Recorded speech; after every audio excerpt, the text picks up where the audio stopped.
Hello everyone, আসসালামু আলাইকুম। কেমন আছেন সবাই? আজকে আপনাদের জন্য নিয়ে চলে আসলাম নতুন আরেকটি ভিডিও। আজকে আমি যাচ্ছিলাম একটু টুকটাক বাজার করার জন্য। ওই যে যেহেতু মোহাম্মদের বাবার এক ফ্রেন্ডের ওয়াইফ আসবে আমাদের বাসায়, আমাকে একটু আগেই জানিয়েছে। তো এই জন্য আসলে কিছু টুকটাক বাজার করে নিয়ে আসার জন্য বাইরে বের হয়েছি আমি, মোহাম্মদের বাবা আর মোহাম্মদকে সাথে নিয়ে। তো মোহাম্মদ তো গাড়িতে ওঠার পরেই সে একটু গাড়ি ড্রাইভ করে নিল। তারপরে কিছুক্ষণ পরে সে সামনে থেকে পিছনে চলে গিয়েছে, সে একা একা বসবে। মাশাআল্লাহ, সে কি সুন্দর করে গিয়ে একা একা বসে আছে। আমারও এটা ভাবতে অবাক লাগতেছে যে মোহাম্মদ পিছনে গিয়ে এত সুন্দর করে বসে আছে।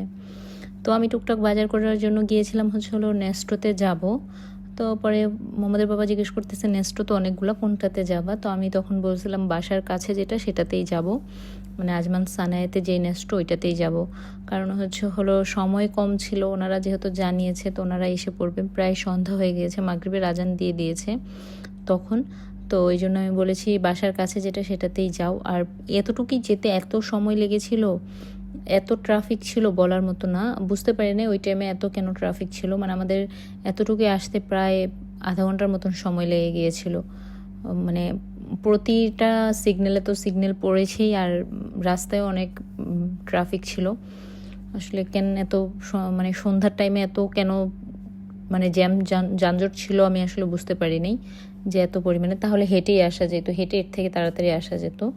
বাট হেঁটে একটা ওভারব্রিজ পার হতে হয় বিধায় আমরা হেঁটে আর আসি না, গাড়ি দিয়ে এসে পড়ি, কষ্ট হয়ে যায় হেঁটে আসতেও।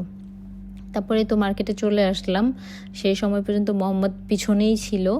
তারপরে এখন যখন গাড়ি থামাবে তখন সেই যে নেমে, এখন সামনের আসে নেই, সে যেখানে এসে দাঁড়িয়েছিল, যেহেতু বুঝতেই পারছে এখন আমরা সবাই নামবো গাড়ি থেকে, তো সে এরকমভাবে দাঁড়িয়েছিল। তারপরে যাই হোক, সে তার বাবার সাথে নেমে হেঁটে হেঁটে যাচ্ছিল, আর আমি ভিডিও করতেছিলাম। তো সে আবার ঘুরে দেখতেছিল যে তার মাম্মা আসলে আমি পিছনে আছি কিনা। সবসময় ও এরকমই করে। তারপরে যাই হোক, মার্কেটের ভিতরে ঢুকে একটা ঝুড়ি নিলাম, ঝুড়ির মধ্যে ওকে বসিয়ে দিয়েছি। সে থাকে অনেক সময় বসে থাকে, আবার অনেক সময় অনেক মর্জি করে ওই কিছু ধরার জন্য, বাট আবার অনেক সময় বসেও থাকে। তো কি কি নিব চিন্তা করতেছিলাম। তো এখানে আবার ফ্রোজেন আইটেম দেখতেছিলাম, তারপরে জুস দেখতেছিলাম। আমি চেরির জুস খুঁজতেছিলাম, তো এটা পাচ্ছিলাম না, অনেকক্ষণ ওইটাই খুঁজছি। পরে এখানে আইসক্রিমও ছিল, দেখতেছিলাম। এই আইসক্রিমগুলো তো আমি খাই না, আমি কেন, বাসার কেউই তেমন একটা পছন্দ করে না। আমরা খেলে একটু কোন খাই মাঝে মধ্যে, আর না হয় যে আরেকটা আইসক্রিম আছে ওইটা শুধু ওই বাসার সামনের মার্কেটেই পাওয়া যায়, ওইটাই খাই। তো মোহাম্মদকে একটা জুস দিব ভাবতেছিলাম, তো ওই জুসগুলো খায় না, এই লিচি খায়। তো লিচিটা যেহেতু বড়, তো এটা ও নষ্ট করে ফেলবে বা ফেলে দিবে, তো এই জন্য একটা ছোট খুঁজতেছিলাম। আর এখানেরগুলো ছিল অনেক ঠান্ডা, আর নর্মালও খুঁজতে চাচ্ছিলাম বাট পাচ্ছিলাম না। আর সবচেয়ে বড় প্রবলেম স্ট্রো পাচ্ছিলাম না, মানে লিচি ড্রিঙ্কের যে স্ট্রোটা ওইটাও পাচ্ছিলাম না। আর আমি একটা বড় লিচি ড্রিঙ্ক নিতে চেয়েছিলাম, মানে একসাথে যে 6টা থাকে ওরকম। মানে মোহাম্মদ খায় যেহেতু, তো আমি এটা বাসায়ও নিয়ে আসতে পারতাম। আর নর্মাল খুঁজতেছিলাম, ওইটাই খুঁজেছি অনেক সময় নিয়ে যে পাই কিনা। পরে পাইনি, পরে মোহাম্মদকে ঠান্ডাই একটা দিয়েছিলাম। অন্য একটা জুস নিয়েছিলাম কিন্তু ও সেটা বেশি পছন্দ করে নেই, আর জুসের প্যাকেট চাপ টাপ দিয়ে একদম ফালাই দিছে। তো পরে দেখতেছিলাম একটু টিস্যু নিব বাসার জন্য, যেহেতু টিস্যুও লাগবে, তো কোনটা বেটার হবে ওইটাই দেখতেছিলাম দুইজনে মিলে যে কোনটা ভালো হবে। পরেই ব্ল্যাক কালার প্যাকেটেরটাই নিয়েছি। তো নিতে এসেছিলাম মূলত গরুর মাংস, তো ওখানেই দেখতেছিলাম গরুর মাংস। তো গিয়ে শুনি যে মানে গতকালকে নেস্টোতে অফার ছিল, যে মানে 16 টাকা না 15 টাকা এরকম পার কেজি ছিল। তো যাই হোক, আর ওখান থেকে আর নেইনি আমরা। তারপর আমাদের বাসার কাছে আবার একটা আছে, ওখানে ফ্রেশ একদম ওখানের থেকেই পরে এনেছি, যেহেতু সেম প্রাইস তো আর ওখান থেকে নিব কেন।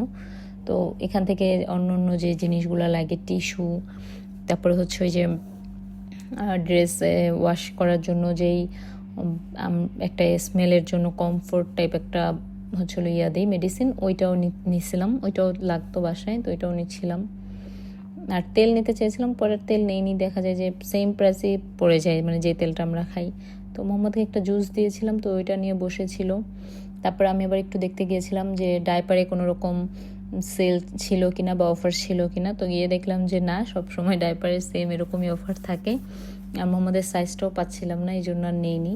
মোহাম্মদকে সবসময় হাগিস বা প্যাম্পার্সের এই দুইটাই পরানো হয়, অন্যগুলো ওরা তো স্কিন অনেক সেন্সিটিভ, স্যুট করে না, সাথে সাথেই ছিলে টিলে যায়, এই জন্য অন্যগুলোর ইউজ করি না। তারপরে মোহাম্মদের বাবা আবার একটু শসা নিতে গেল। তারপর এখানে অনেক সবজিই ছিল, বাট কয়েকদিন আগে আমাদের সবজি বাজার করছে, এগুলো আর কিছুই এখন আমাদের লাগবে না। তো জাস্ট অল্প শসা নিচ্ছিল, যেহেতু বাসায় তেহারি করবে, তো এই জন্য আর কোনো কিছু তেমন লাগবে না, শসা গাজর শুধু লাগতো। আর ফ্রুটসও আমাদের বাসার কেউ তেমন একটা খায় না, মানে এইসব ফ্রুটস, এই জন্য ফ্রুটস খুব কম আনা হয়, শুধু মোহাম্মদের জন্য কলা আর আপেল আনা হয়। তো কলা নিয়েছিল মোহাম্মদের বাবা, আর আপেল তো আগেই ছিল বাসায়। তারপর হচ্ছিলো একটা ডিম নিয়েছিলাম, আর টক দই নিয়েছিলাম, এগুলো নিয়েছিলাম মোহাম্মদের জন্য।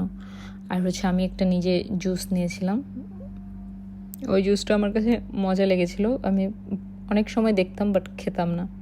তারপরে এই তো বের হওয়ার সময় মোহাম্মদ তো এটাতে উঠবেই, সে ঢোকার সময় উঠতে চেয়েছে, তো পরে বলেছি যখন বের হবো তখন, তো উঠেছে মাশাআল্লাহ। তারপর উঠার পরে তো এখন বের হয়ে চলে আসছি, এখন বের হয়ে যাব।